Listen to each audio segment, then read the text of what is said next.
आकाशवाणी भोपाल से प्रस्तुत हैं प्रादेशिक समाचार।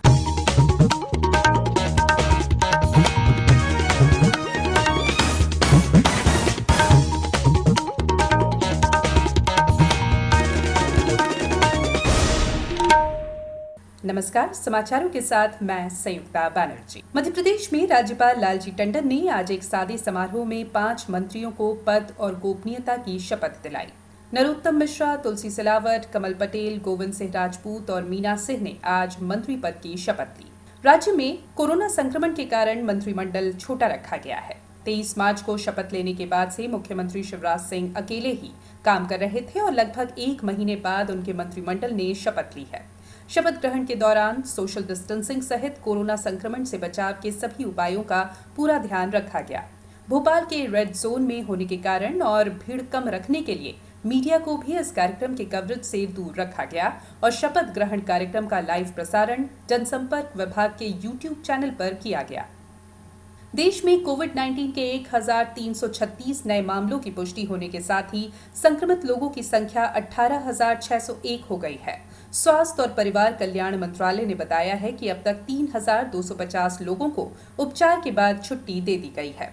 पिछले 24 घंटों में 47 लोगों की इससे मौत हुई है और अब तक इस वायरस से कुल 590 लोगों की मौत हुई है।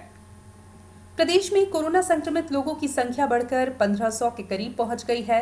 पिछले 24 घंटों के दौरान इंदौर जिले में 18 नए मरीजों के मिलने के साथ ही कोरोना वायरस संक्रमित मरीजों की संख्या 915 हो गई है। वहीं इस संक्रमण के कारण जिले में अब तक 52 लोगों की मृत्यु हो चुकी है। स्वास्थ्य विभाग के अनुसार विभिन्न केंद्रों में 540 लोगों को निगरानी में भी रखा गया है। इन केंद्रों से अब तक 161 लोगों को जांच में किसी भी तरह का कोरोना संक्रमण न मिलने पर छुट्टी भी दी जा चुकी है। इधर भोपाल में कल 27 नए मरीजों का पता चला है। इनमें 10 मरीज जहांगीराबाद क्षेत्र के हैं। इससे भोपाल में मरीजों की तादाद 247 हो गई है। ऐसी भ्रामक खबरें हैं कि सरकार ने कोविड-19 महामारी के मद्देनजर अपने मंत्रालयों को तुरंत बंद करने का आदेश दिया है। केंद्र ने स्पष्ट किया है कि ऐसा कोई आदेश जारी नहीं किया गया है और ये खबर निराधार है। दूसरी तरफ केंद्र सरकार ने उन खबरों का भी खंडन किया है जिसमें कहा गया है कि रेल मंत्रालय के लॉकडाउन के मद्देनजर 13 लाख से अधिक अधिकारियों और कर्मचारियों का वेतन काटने की योजना है। एक ट्वीट में पत्र सूचना कार्यालय ने कहा है कि ये दावा झूठा है और रेल मंत्रालय की ऐसी कोई योजना नहीं है। राष्ट्रपति रामनाथ कोविंद, उपराष्ट्रपति एम वेंकैया नायडू और प्रधानमंत्री नरेंद्र मोदी ने लोक सेवा दिवस के अवसर पर सभी लोक सेवकों और उनके परिवारों को बधाई दी है। राष्ट्रपति ने कहा कि लोक सेवकों ने जन कल्याण के लिए नीतियों और कार्यक्रमों को लागू करने में महत्वपूर्ण भूमिका निभाई है। भारत सरकार प्रत्येक वर्ष 21 अप्रैल को लोक सेवा दिवस मनाती है। अब कुछ समाचार संक्षेप में। जबलपुर कंटेनमेंट क्षेत्र सराफा और उसके आसपास के क्षेत्रों में घर घर कराए गए तकरीबन 1600 परिवारों के सर्वे में 1250 लोग हाई रिस्क में पाए गए हैं।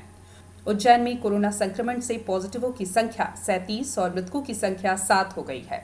कोरोना से जंग लड़ते हुए शहीद हुए उज्जैन के नीलगंगा थाना टीआई यशवंत पाल की शहादत पर गुना पुलिस अधीक्षक कार्यालय में मौन रखकर उन्हें श्रद्धांजलि दी गई। शिवपुरी जिले में कोरोना वायरस महामारी की रोकथाम के लिए जिला स्वास्थ्य समिति के माध्यम से अस्थायी अवधि 3 महीने के लिए स्वास्थ्य विभाग के विभिन्न पदों के लिए 22 से 29 अप्रैल दोपहर 1 बजे वॉक इन इंटरव्यू आयोजित किया जाएगा। सांसद महेंद्र सिंह सोलंकी ने कल आगरमालवा कलेक्टर सभाकक्ष में जिला अधिकारियों की बैठक में कहा कि वायरस से आमजन की सुरक्षा को ध्यान में रखते हुए आवश्यक कदम उठाए जाएं। मुरैना शहर में लॉकडाउन का उल्लंघन करने वालों पर कार्रवाई हो रही है। सतना जिले के किसानों को गेहूं उपार्जन के लिए अब 3 दिन पहले एसएमएस से सूचना भेजी जाएगी।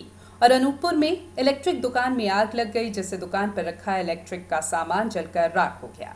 इस बुलेटिन में इतना ही। घर पर रहिए, सुरक्षित रहिए और सुनते रहिए आकाशवाणी।